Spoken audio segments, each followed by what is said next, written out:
Okay, as you probably may know about the Canadian truckies protest, they've reached the capital more than a week now. They are in sub-zero temperatures. Um, a few days ago, the police tried to seize fuel or food from the truckies or those people who wanted to help them out, and uh, 2 days putting his act his threats, and he's using the emergency law to crush this freedom protest. Is no more about mandatory medical treatments anymore. This is a true case for freedom.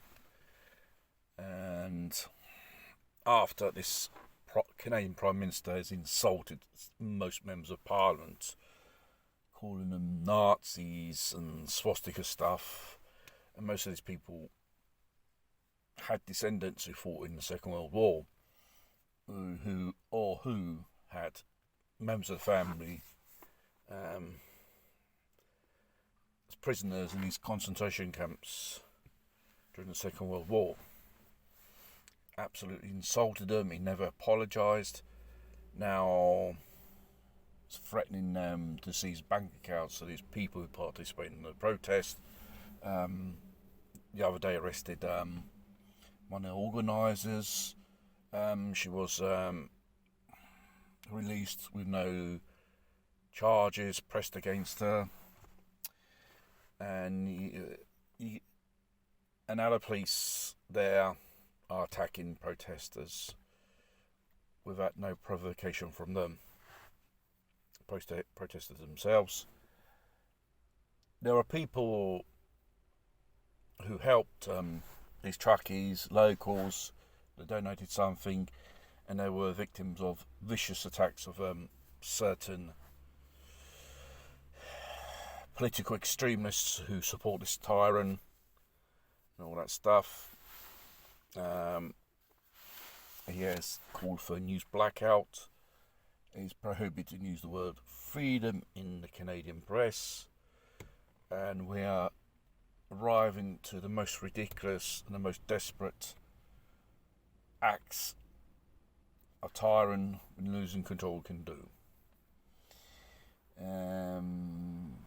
Very slimy, sleazy behaviour. It's even threatened to seize pets who participate in this protest. They should be taken down to £1 at the expense of the owners. If they didn't claim it in time, it would be put down these animals.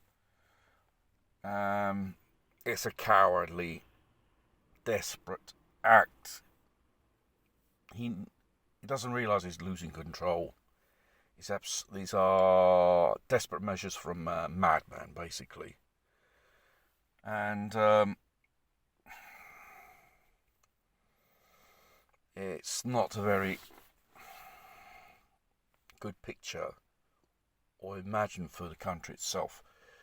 You can't blame the Canadian people for this. You got to blame certain politicians and a political party in Canada who support these tyrants. It's pure tyranny. There's no word for it. I'm absolutely disgusted how cowardly he orders the police to attack protesters defending their rights as citizens, even their human rights as well. I believe there are some police officers in that country who refuse to carry out these orders. At least there are people in the police force, Canadian police force, with some decency who don't follow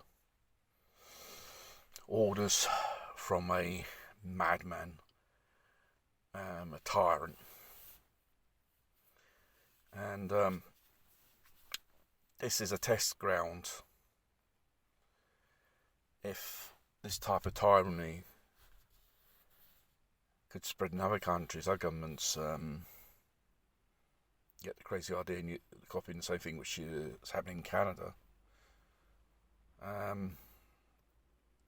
truckies of Canada and around the world, and people around the world, keep on fighting for freedom. It's a long battle, it's time consuming, it takes up a lot of your energy, but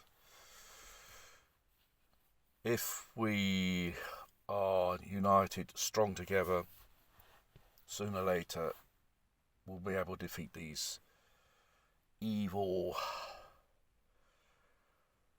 people who profess democracy.